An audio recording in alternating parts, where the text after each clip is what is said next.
Getdik. Axşamın xeyir. Hər vaxtın xeyir. İnşallah kesin. Neysə. Okay. Biz indi Berlindən qayıdırıq. Azərbaycan uşaqlarla görüşdük. Məncə yaxşı keçdi, pis O keçmədi. həqiqətən maraqlı idi, yaxşı. Yəni doğrudan 10 il görmədiyim insanları gördüm. Və doğrudan adam sevinir ki, həqiqətən o insanlar artıq Almaniyada hamısı çox yaxşı şirkətlərdə işləyirlər. Yaxşı uğurlar qazanıblar. Ən azından özlərini inkişaf elətdiriblər. Ondan da əlavə həm də ki, çox yaxşı inteqrasiya olublar. Düzdür, yəni doğrudan. Yəni baxırda inteqrasiya sən nə edirsən yəni? nə barədə inteqrasiya edirəm? Mən çox daha bizdə biraz var axı belə arrogance. Da. Onların heç birini hiss eləmədim şu anlarda.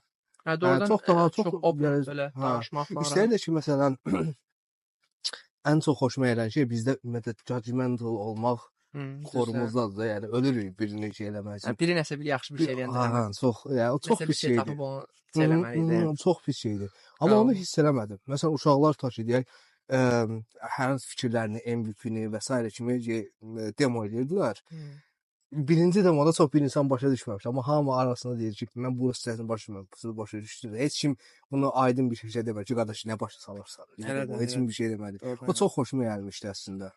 Biz əslində maşın istəyirdik də götürək. Sonra dedik ki, rahat environment üçün. Rahat yox.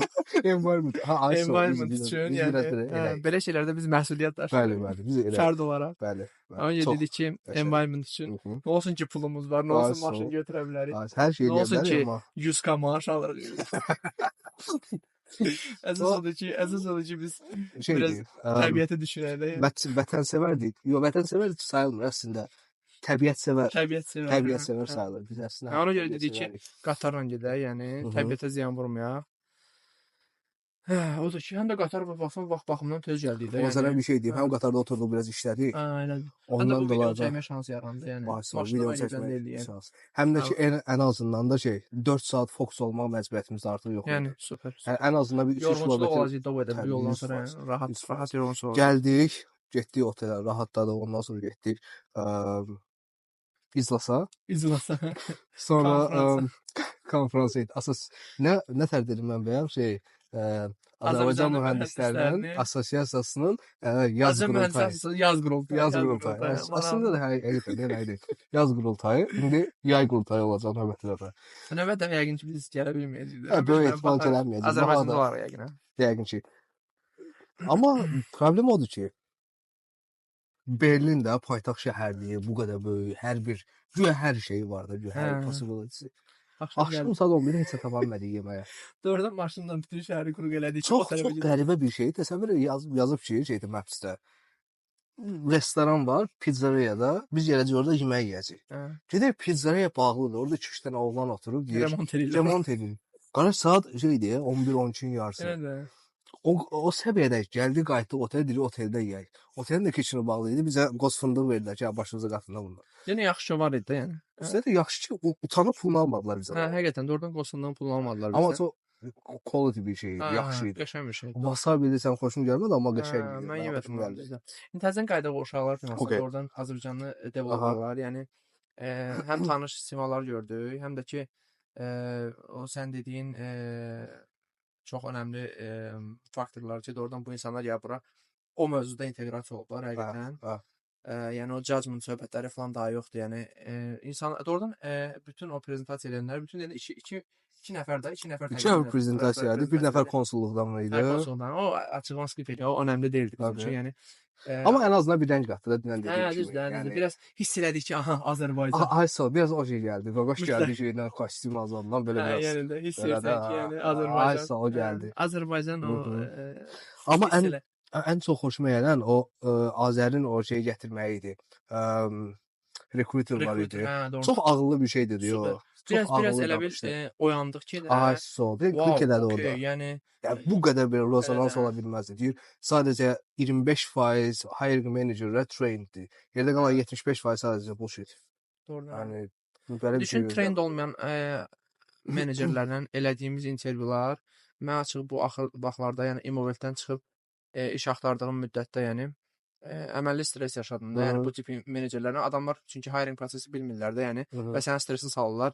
Bir də o məsələ var, deyir ki, birinci dəqiq bilməlidirlər ki, bu şirkətlər, yəni ideal kandidat kimdir, yəni kim axtarırlar?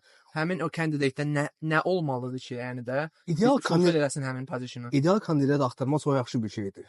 Yəni amma özləri də bilmirlər. Xoş görmüsən deyir ki, məsələn buradan kopyalayırlar, ora başqa şeylər, kompüterlərin elanlarını, iş elanını kopyalayıb özlərinə həmin adamda, həmin kvalifikasiyada adam axtarırlar. Məsələ başındadır ki, o adamı axtarırsan, amma sənin rolunda heç o adam lazım deyil. Ayso, məsələ odur ki, sadəcə definition of role ehtiyac, yəni bu ikinci stepdir. Birinci step odur ki, qardaş, biz nə iş görürük? Onu düzgün define eləmək lazımdır. Yəni bizim core prosesimiz necə gedir? Development prosesimiz necə gedir? Bizdəki mühəndislər hansı səviyyələrdədir? Biz hansı səviyyədə mühəndisləri içəri gətirməliyik? Və sadəcə mühəndislər texniki biliklərinə görə cəc olunmamalıdır. Texniki biliklər birinci növbədə, ikincisi sırada gəlir. Və önəmi də odur ki, birinci biz proyektlərin üzərində sadəcə solo özümüz işləmirik. Yəni həm development timlər üzərində və üstəlik cross-platform timlərdən də bəzən işləyirik. Həm QA-dən işləyirik, həm business timdən işləyirik, həm nə bilim deyək, DevOps timlərindən, SRE, Site Reliability Engineering timlərindən işləyirik və s. İnsan və bu rola gələn bu developer deyək, bu artıq developmentdan da öncə soft skillləri olmalıdır. Kommunikasiya, düzgün kommunikasiya skillləri olmalıdır. Almaniyada təəssüf ki, mən o kommunikasiya skilllərini çox az görürəm. Və Temboy almanların özlərində. Hələ onlar uyğunlaşmayıb. Çünki burada hər kəs demək olar ki, sadəcə özü üçün işləyir. Düzdür, sosializm mentalitəsində bir ölkə ola bilər, amma sən çox yaxşı dedin ki, ölkə elədir. Amma insanlar elədir. Ölkə sosial ölkədir, yəni doğrudan o bərabərlik falan. Hətta çalışırlar ki, o maaşlarda bayaq sənin danışdığın müəyyən işlərdə adam dəyişdirir ki, okey, niyə bizim maaş arasında məsələn 30% mən ondan çox alıram maaş. Amma halbuki mənim işimin learning curve, yəni öyrənmə prosesi daha uzundur, illər tələb eləyir. Amma o adamın gördüyü işi öyrənmək üçün nə lazımdır? İşte misal üçün gedib bir dənə kurs keçməlisən və yaxud da ki, kiçik bir şey, hətta diplom falan tələb olunmur da, universitet təhsili falan tələb. Yəni müəyyən onu öyrənmək üçün bəlkə də sən 5-6 aylıq kurs keçib o işdə işləyə bilərsən. Amma o adamla sənin maaşının arasında 25-30% fərq var və bu adam birini qıcıqlandırır ki, yəni mən bu qədər əziyyət, mənim beyin işlədirəm falan. Yəni mənim məsuliyyətim də həddindən artır. Bu günləri danışdırıq sənin ki, misal üçün iş məsuliyyəti eyni deyil də. Misal üçün bu adam daşı daş üstünə qoya bilər, misal üçün o divar çökə bilər. Amma misal üçün mən hansısa kodda müəyyən bir səhvlik eləsəm, data leak falan olsa, misal üçün mənə səbəb, bəlkə də şirkət yəni milyonlarla ziyana gedə bilər. Təbii ki. Ona görə də bu məsuliyyəti mən üzərimə aldım. Çünki yəqin ki, mənim maaş qəpi də biraz yüksək olmalıdır. 100% olmalı. Amma Almaniyada bu dəqiqə hazırda belə bir şey yox. Problem odur ki, Almaniyada elə olmamasının səbəbi çünki Almaniya həqiqətən də hələ də mexaniki şeydə qalıblar. Sistemlərdə qalıblar. Yəni çünki bunların ağlında hər şey sadəcə hələ ki dəftər kitabla gedir. Yəni beyinləri ona şey eləməyib ki, dünya artıq o şey üzərində getmir. Faks işlətmək nədir qardaş? Biabırçılıqdır. Mən burada birinci şirkətə gələndə bizə bir də requirement gəldi ki, və bunu şey gətirdi, project manager gətirdi ki, bizdən biznesdən tələb olunur ki, biz landing page'imizə fax adresimizi yazasın.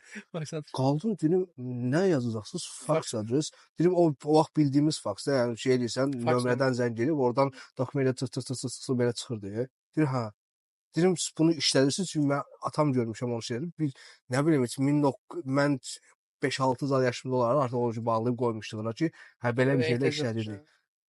Yəni faksdan şey gəlməsi var. Yəni bu bunlar o dövrdə qalıblar. Bunlarda çünki bir şey var da, məncə o dokument, hər şey dokument, yəni physical dokumentə çox önəm verirlər ki, misal üçün sən mənə gətir filan şeyi, digital söhbəti yoxdur axı onlarda, çox şeydə. Həm mütləq paper kimi gəlməlidir bu, kağız kimi, mən hard copy kimi bunu götürüb sənin sənədlərin içinə tikməliyəm ki, bu həqiqətən proofdur da bu, yəni bu təsdiqdir ki, legit bir şeydir. Ona görə bunların güvəni kağıza daha çoxdur, nəinki o digital tərəfədə, yəni. Ona görə bir də digitallaşma prosesi bu şeyə GDPR-a görə çox çətin gedir də bu privacy söhbətdən görə. Dəhşətli. Amma sizə bir şey deyim, belə bir dənə məsələ var ki, bunlar GDPR-dan zaddan belə bəhbəhlə danışa bilərlər, amma özlərinə sərfə eləmədiyi nöqtələrdə çox rahat şəkildə bypass edə bilirlər. Çox rahat şəkildə bypass edə bilirlər. Şey olmuşdu, leak olmuşdu Volkswagen bütün Hə, müştərilərinin hə. də o söhbət bağlandı getdi Təbii ki, məsəl üçün. bağlanacaq. Yəni Volkswagen ölkəyə gətirdiyi gəlir. Ona təksdir, görə şeydir. fərqi yox. Volkswagen olar. Təbii ki, Volkswagen olar. Və bu məsələ budur. Elə də. Məsələ budur. Sizin bir dəfə bir video göndərmişdi. Nurlan mənə bir dənə video Hə. göndərmişdi. Deməli bir dənə Hindistan ya da Pakistanlı bir dənə oğlandı, entrepreneur idi burada. Deyir, o hansısa şeylərə, stoklara invest eləyib və deyir ki, mən ölkədən çıxıram. Yəni tamamilə exit edirəm, başqa bir yerə keçirəm. Tax açıqları olub. Amma tax açıqlarını overestimate ediblər ki, hə bu qədər ola bilər. Pulu hardan çəksinlər? Götürüb bu adamın stoklarını satıblar. Finansal bunun stokunu satıb. Yəni qardaş GDPR lap yaxşı. Data privacy lap yaxşı. Sən bəs deyirsən ki, sən e-mail adresini şey eləyə bilməzsən. Bunlar ümumiyyətlə finans pul məsələlərində çox həssasdır. Yəni finansal ümumiyyətlə burada Türklər demiş o qorxulu rüya söhbətidir. Yəni hamının qorxulu yuxusudur ki, yəni doğrudan ondan da yəni finansdan hər an nəsə gələ bilər sənə ki, sənin borcun var. Mənə gəlmişdi bir dəfə. Yadımdadır. Səndə fantastik idi. Çox biabırçı bir şeydir. Sən gəldim, yəni belə bir şey ola bilməz də. Yəni ilin 10 ayı başqa bir, 11 ayı başqa bir klassda, bir ay başqa bir klassda olanda 11 ayı son bir neçə günü hətta 11 ay biraz da geciksin, bəlkə də pul ödəməyəcəkdin, amma eləmədi. Bir ay söhbətinə görə, hətta gün söhbətinə görə 10-15 gün 13 gün söhbətinə görə mən nə qədər pul elədim. Üstəlik belə bir şey. Normalda şey göndərirlər ki, belə bir dənə açıq var, yəni bunu həll edir. Yox, açıq yox, davay. Bunu bu qədər ödəməlisən, bu gün ərzində ödəməsən, onun 5 qatı. Adam belə deyim də, ümumi müəyyən narazılıqlarımız var da buranın bağlı. Niyə Başımıza gəlməyən şeylər var da. Niyə getmirik burada? Niyə getmirik? belə bir şey də var da. İnsan deyir, adaptasiya olunan bir varlıqdır axı. Hər şey adaptasiya olur. Deyir, bir dəfə Brain Research-ün TED Talk-una baxıram. Deyir, bir dəfə gediblər bir restorana. Restoranda yer olmuyor. Deyir ki, sadəcə üzr istəyirəm, VC-nin yanında bir yer olur. Bunlar evlər ki, şeydir, neyniyək, oturaq, sonra dəyişərik də. Deyir, oturublar bir saatla söhbət evlə ora-bura.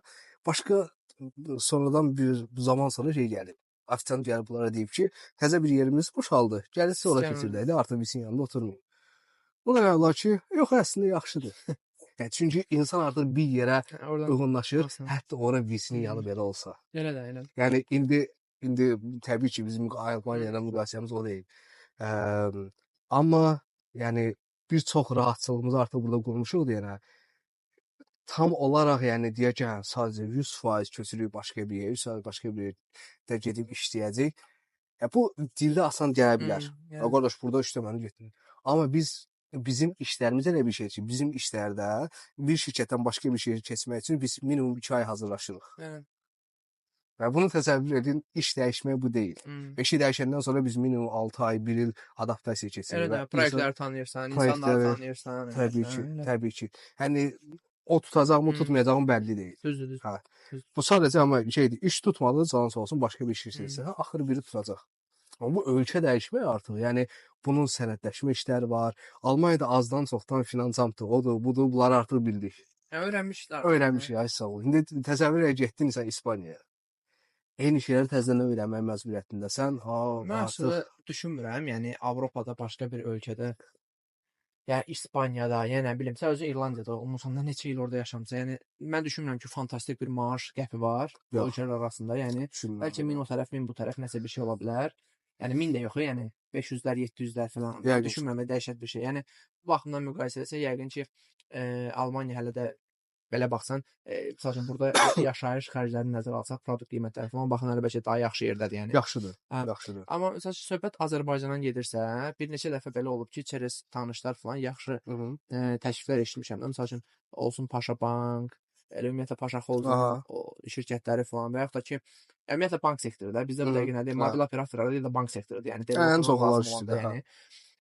İndi problem orasındadır ki, biz barmaqla sayacaq qədər şirkət var. Mənim üçün ən böyük səbəb budur.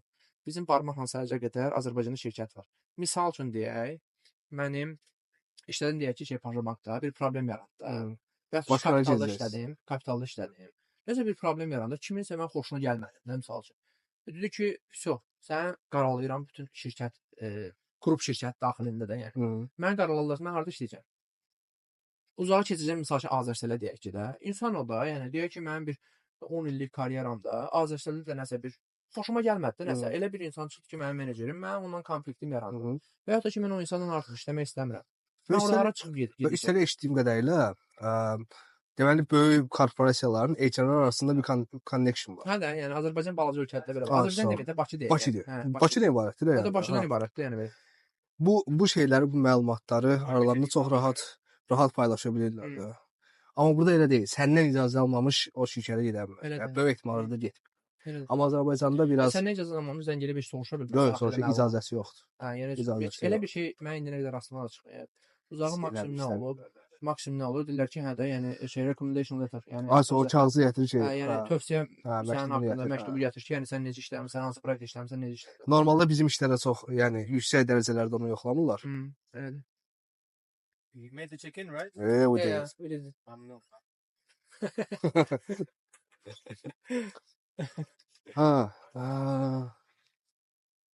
Belə.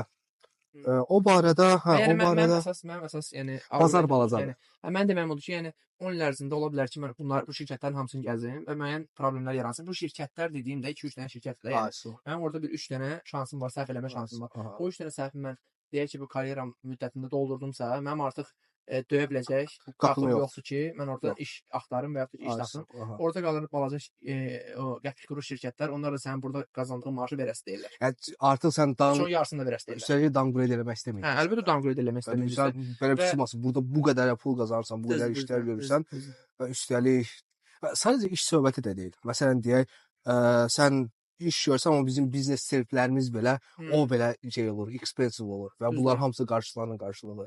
Eyni şeyi orada ala bilməyəcək. Sən bəlkə indi subayçılıqda bəlkə sən o bilmirsən, amma uşaqlı ailələrdə belədir ki, mən misal üçün övladımın burada aldığı pulsuz təhsili, istər bağça olsun, istər məktəb olsun, o mən yəqin ki, Azərbaycanda hansısa bir özəl məktəbə yaxşı pul xərcləməliyəm də.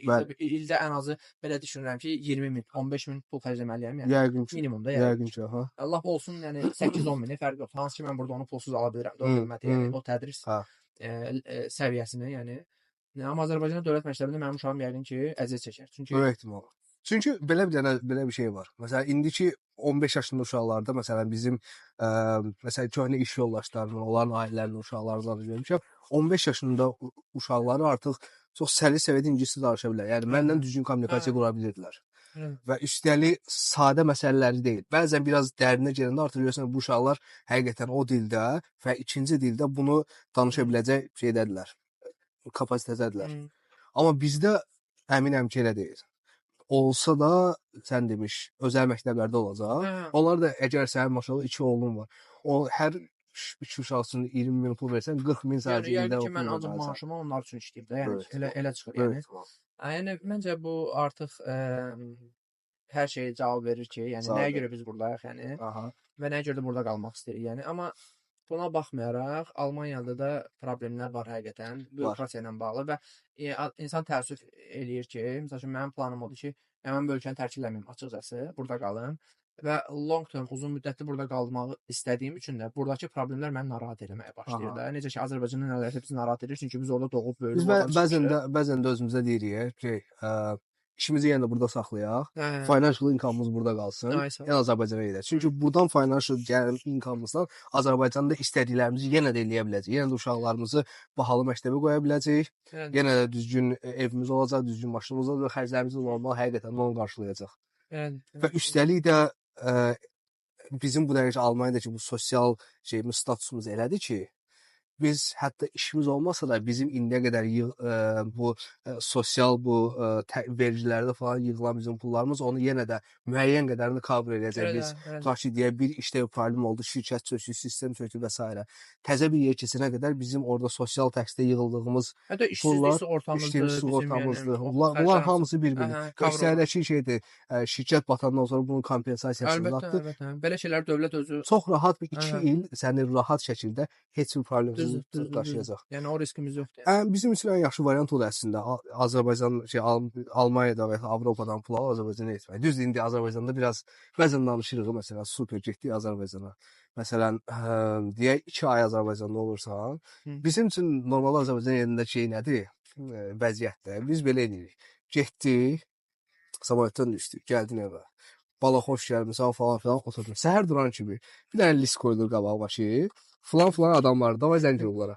Qohumlara zəng Okay, vur. Salam əleykum. Ay, gəlmişəm. Sonra da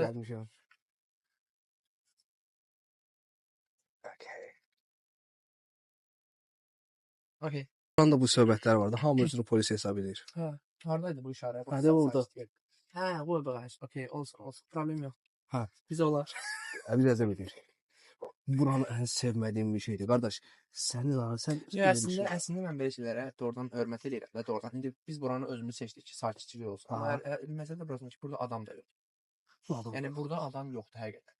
Bu da demək, həvəsə bax ki, oradan başdan gəlib bura bizə bunu demək üçün ki, siz burada niyə sakit durmursunuz? Hə, bunların amma halbuki yenə deyirəm də, bura dolu olsa, mən bu insanların deyir o sakit təbii, yəni biz özümüz sakitlik istəməyinə hörmətlə yanaşırıq. 100%. Amma söhbət ki, bu qatar, bu boşdur, bomboşdur. Tamam elə. Başdan sırf bu sözü bizə demək üçün gəlir. Tualetə gedəndə bizə bunu deməlidir, yəni. Hə, bunlar xoş deyil. Bunlar həqiqətən şeyi xoş deyil. İşte Oxford olan tərəfi bilsən nədir?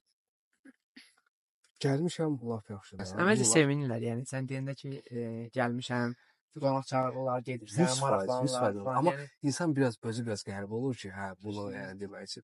İlk vaxtlar orada mən heç qətiyyən narahat eləmirəm. Problem deyil, yəni okeydir, yəni gedirsən. Amma proses uzananda bilsən biraz adam günlərinin sayırsan da, yəni ki, bunu eləyim, onu eləyim. Məsələn, dostlarla görüşüm. Avropada qalıq, hamı deyir ki, Almaniyada səhiyyə belə. Laf yaxşı. Bir insan üçün ən zəruri olan şeylər nədir? Məsəl üçün deyir, diş sağlığı, dişlər üçün stomatoloqa getməyə və s. Biz bunu Avropada edə bilmirik. Hə, həqiqətən. Birincisi həm çox tələb, həm də quality o deyil. Çünki dəfələrlə məsəl olmuşam stomatoloqda şeydə, o quality o deyil və o qayğı da o deyil. O qayğı da o deyil. Yəni elə bir adam mənə pul verir. Mən onun yanıma gəlmək üçün. Qardaş, mən sənə pul verirəm. Mən o baxımdan bəxtim gətirib yaxşı stomatoloq tapmışam, amma ki təbii ki qiymətlər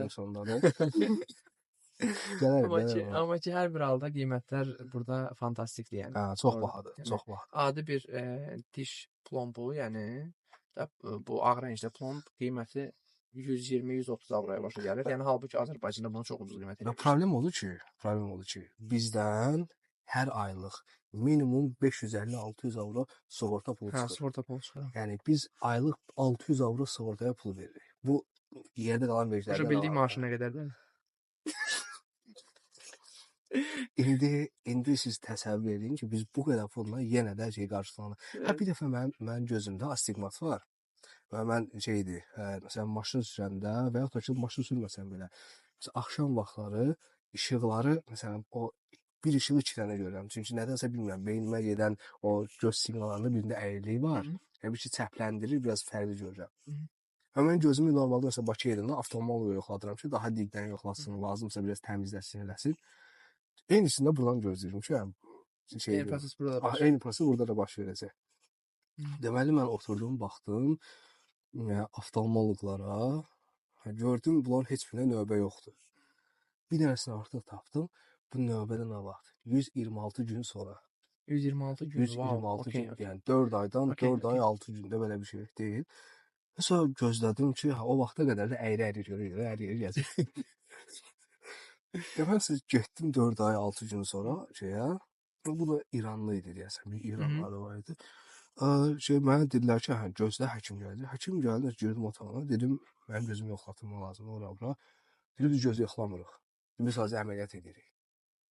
Sən də bu qədər gözləmsən də. Mən bu qədər gözləmirəm. Mən deyirəm ki, qardaş, əməliyyatınız edirsiniz, lap yaxşı. Amma necə yəni siz gözü yoxlamırsınız? Yəni bu boyda klinikavız var, siz necə bir dənə otağınız yoxdur ki, mənim gözümü həqiqətən dibindən yoxlayırsınız? Nə ola bilər də, yəni məncə biraz absurd bir şeydir. Proseslər burada, bəlkə burada proseslər fərqlidir. Yəni ki, bizdəki həkimlərin, yəni öhdəliklərlə buradakı həkimlərin öhdəlikləri bəlkə də eyni deyil. Yəni bəlkə də buradakı proses daha doğrudur, nəinki oradakı proses. Bilmirəm, yəni bizdə də bəzən həkimlər öz öhdəliyində olmayan şeylər də bunu soxurlar, yəni əl atırlar, o da var, yəni. Ona görə bu dəqiqə eşitmişik də bu plastik cərrahlar falan, yəni plastik cərrah olmayan adamlar plastik cərrahi ilə məşğuldur. Yəni belə şeylərdə bizimkilər rahatdır da, yəni biraz rüşvətini verir, öz əhatə, öz iş də, yəni Şeyindən, dairəsini ha. genişləndirir də, Aha. yəni süni şəkildə. Yəni bilmirəm, bəlkə mən səhv adam axtarırdım, ondan mən Ola həkim bilər deyiləm, yəni, ola bilgim bilər. yoxdur. Amma mən ən azından Hə, Azərbaycanda burada məsələn, term, yəni randevu almaq Hı-hı. ümumiyyətlə katastrofikdir də, yəni. həqiqətən. Aylarla gedibsə, dəri həkim Hı-hı. tapmaq qətiyyən mümkün deyil, yəni unut. Dəri həkim tapmaq mümkün deyil. Elə Çünki də. hamısı birincisi dəri şeyi sığortaya girmir. Çünki şeydir, kosmetik şeyə girir Yox, deyirlər. əslində dəridə bir problem varsa girir, sadəcə həkim tapmaq olmur və sən gedib private, yəni şəxsi ödənişli həkim tapanda, o da həkimdir, amma sadəcə o həkim deyir Hı-hı. ki, mən dövlət sığortasını götürmürəm. Yəni ancaq private ödəməlisən də, Hı-hı. cibindən ödəməlisən. Onu da sən sığortaya göndərirsən ki, mən məcbur olub private getmişəm, Hı-hı. çünki həkim yoxdur. Yoxdur, hə. Hə, adamlar qarşılamır o pulu yəni.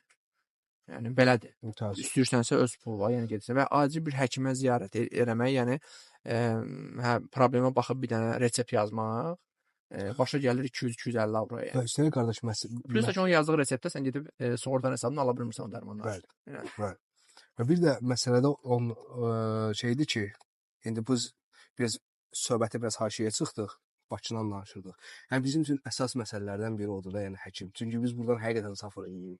Həqiqətən həkim barəsində safir edirik. Bizə Bakı o 1 ay, 2 ay nə qədər gediriksə, o çox qızıldır da o bizim üçün. Çox önəmlidir. Yaxşı istifadə eləmək lazımdır. Aysın, Önəmli həkimlərin ziyarətinə getmək. Mütləq şəkildə. Deyirəm ki, birincisi o zəng eləmə listindən əlavə bir dənə də list hazırlayın ki, diş həkiminə gedəcəm, nə bilim, baş həkiminə gedəcəm, nə bilim, hara gedəcəm. Və ən yaxşısı olur ki, həqiqətən çox xoşum gələn bir şey olur ki, şeyi termini çox rahat tapa bilirsən. Hətta Azərbaycanda birbaşa gedirsən, pulunu ödəyib. Çox rahat. Hə? Çox bir saat həkim yəni. Qardaş, Maksimum. hə. İş orasındadır ki, burada səni pulunla biabır edirlər. Hə, düzdür. Elə də. Burada məsələ odur ki, burada hə, bəzi insanlara şey gələ bilər ki, hə, bu adamlar oxuyublar, işləyiblər, ora, bura, sosial status, pullar, amma heç bir mənası yoxdur bizim üçün o pulun. Yəni hətta yəni o pulla yeri gələndə sən istədiyin o effekti ala bilmirsən. Qəti ala bilmirsən. Bir də burada bir məsələ var. Yəni o private insurance söhbəti var da. Yəni bizim əslində müəyyən bir maaş var ki, o maaşdan çox aldıqda sən private insurance-a keçə bilərsən. Burada problem odur ki, deyək ki, biz dövlət məmuru deyilik də. Biz dövlət məmuru deyilik, developerıq. Bu gün sabah developer olaraq çalışdığın şirkət bağlana bilər falan. Məsələn, karyeran artıq sonlana bilər də. Yəni deyək ki, mən 15 il sonra, 10 il sonra artıq bu sahədə işləmirəm, yəni. Ondan sonra istəyirəm qayıdım təzədən dövlət sığortasına, qayıda bilmirəm. Mümkün deyil. Əslində Bakı istirahət deyil. Bildiyin task listi başdan ayağa. Biz onları fulfill etməkdir. Vaxtımız olanlara bəlkə bir uşaqla görüşərik, bir yerə gedərik. Bir də bir problem var idi də.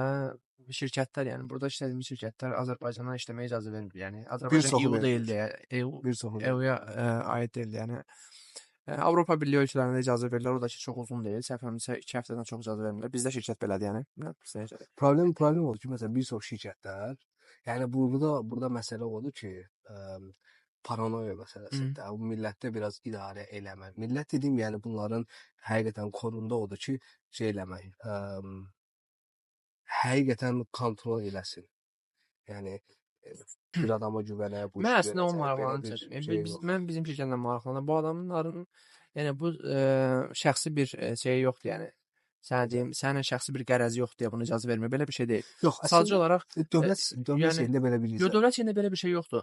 Sadəcə şirkət polisisində belə bir şey var ki, bizim şirkət olaraq da, yəni bütün bu menecerlərə aiddir, yəni. EU olmayan, yəni Avropa Birliyinə aid olmayan ölkələrdə olmaz. Başa düşürəm. Şirkət başa düşürəm. Məsələn biz amma hə, qanun icazə verir, yəni qanunla heç bir problemimiz yoxdur. Yəni qanunun heç bir şey, yəni 90 gün heç bir problem olmadan, hətta bir il ərzində heç bir problem olmadan sən rahat işləyə bilərsən. Yəni orada artıq müəyyən o sığortada söhbətlər var, amma onlar şirkət polisiləri, bu polislərdə hər hansı bir məntiq üzərində qurulan bir şey deyil. Şirkət polisiləri sadəcə ona görə eləyir ki, deyək, siz məsələn getdiniz, xatıram məsələn Rusiya vətəndaşısınız, getdiniz Rusiyadan işlədiniz. Danışıram, nə bilim, müharibədən. Bu dəqiqə Rusiya nəsə bir problem oldusa Rusiyada, sənin ban olunmuş ölkədir. Hə, bu da ban olmuş ölkə mümkün deyil. Və buna da müharibə olan ölkə, hətta İran özü də daxildir. Ümumiyyətlə bütün şeylərdə, bütün şirkətlərdə xaricdən işləməyə icazə verilən bir şirkətlərdə belə qarar istədir bu ölkələr. Tutaq ki, 700 orada işlədir. Sizin kompüteriniz oğurlansa, məlumatsızsa, güya məlumat Avropa Birliyindən qırağa çıxacaq.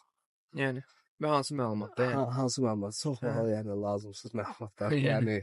Yəni normalda biz çox lazımlı məlumatları Mən əslində sensible özümüzə access mən heç bir edirik. sensible məlumat üzərində işləmədiyim üçün, yəni front-end developer olaraq əslində mənim elə bir məhdudiyyətim olmamalıdır. Olmamaqda normalda accessimiz olur. Accessimiz olmur. Ona görə Normalda access ona görə əslində haqsız Yəni. qadağadır da, yəni. Sadəcə yəni şeydir bu və üstəlik və bir dənə də bir məncə səbəblərdən biri odur ki, sən qazandığın pulu Avropa çölündə xərcləməyəsən. Yəni pul dövriyyəsi yenə də Avropa içərisində qalsın. Ola bilər. Okay, hələ onda yekunlaşdıraq məncə. Bütün mövzulardan danışdıq, hər şey cover elədik. Doğrudan gör nə vaxtda deyirdik belə bir video çəkib. Cowork yeri də Dedik hər cowork nə çəkərik, amma qismət buraymışdı doğrudan. Yəni bütün setup var. Yaxşı ki, alındı belə seçdik. Biz də o dayda gəlib sözdü məsələ daha yaxşı olardı amma. Okeydir, o da Onun rənk qatdı da buna yəni. Hamı bildi ki, almanlar hər şeyə polis kimi davranırlar. Ya bu təsəvvür edək. Əslində bir tərəfdən yaxşıdır. Doğrudan məsəl üçün bəzi şeylər var ki, insanlar gərək ona reaksiya versin, düzəltsinlər. Çünki Azərbaycanda belə bir şey yoxdur da. Tutaq ki, biri nəsə deyək ki, hansısa bir yol hərəkəti qaydasını pozur, nəsə bir qanunsuzluq eləyir, gərək kənardan insanlar doğrudan deyirəm. O əslində dövlət hər yerə polis qoyub insanlara nəzarət eləyə bilməz ki. Müəyyən şeylərdə razıyam. Amma çox xırda şeylərdə yox.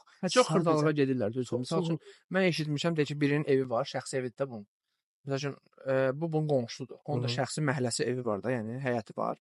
Və o adam sən zibil qabın qapağını açıq qoymusan deyə, oradan çıxır gəlir sənin qapını döyür ki, sən niyə zibil qabın qapağını açıq qoyursan? Deyirsən ay balam, həyət mənim, həyətimin qabağı mənim, qapı mənim, qapının qabağındakı zibil qabı mənim. Sən niyə narahat olursan? Amma ki, ay aman külək olar.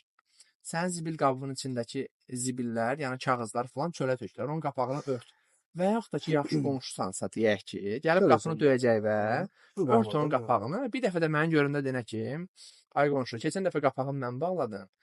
Ona görə bağladım ki, birdən külək olar, tökülər çölə. Məsələn, biz də olsaq belə eləyərik də. Yəni bir növ empati söhbətidir. Yəni şey deyək də, narahat olaq, qonşu üçün narahat oluram da. Yəni yaxşı bir iş gördüm qonşu üçün. Amma bunlar elə bir növ onu narahat olmaq kimi yox, yəni yaxşı bir iş görmək kimi yox.